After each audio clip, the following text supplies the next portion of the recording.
కూర్చుని 15 రోజులు ఇంట్లో ఎక్కడికి వెళ్ళబోతున్నా, నా ఆఫీస్కి వెళ్ళబోతున్నా, నేను సొంతగా సినిమా తీసా. ఒక సినిమా తీసిన సినిమా 3 ఏళ్ళు కష్టపడి తీసిన సినిమా థియేటర్లో ఎలా ఉందో కూడా నేను చూడలేదు ఇప్పటివరకు. నేను నా సినిమా థియేటర్లో ఎలా ఉందో చూడలేదు నేను. And that's my biggest education. మీరు రాబోయే సినిమాలు నేను ఎలా తీయాలి, ఇట్స్ మై లెర్నింగ్ కర్వ్. నాకు చాలా ఇంపార్టెంట్ నేను థియేటర్లో చూడటం. నేను నేర్చుకుంటా సినిమాని.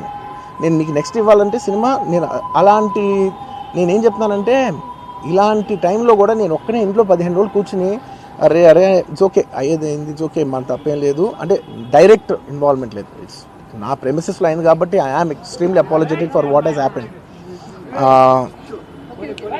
అలాంటిది ఇలా 15 రోజులు కూర్చున్న తర్వాత మీరు ఇలా అన్నారంట, మీరు అలా అన్నారంట, కాళ్ళు చేతులు ఇరిగిపోతే పర్లేదు అన్నారంట అంటే డెఫినెట్లీ చాలా బాధ వేస్తుంది. అందులో ఏంటి ఒక నేషనల్ మీడియా ముందు ఇలా మాట్లాడతాం అనేది నా క్యారెక్టర్ అసాసినేట్ చేసినాడు కదా దేశం ముందు. అరే నేను కష్టపడిందే ఈ 3 ఏళ్ళు తెలుగు వాళ్ళకి. నా ఆడియో ఫంక్షన్ చూడండి నేనేమన్నాను, నా సినిమా చూడండి అది అన్నాను, నేనేమన్నాను, అరే మన తెలుగు వాళ్ళు పరుగు తీసి ఎక్కడో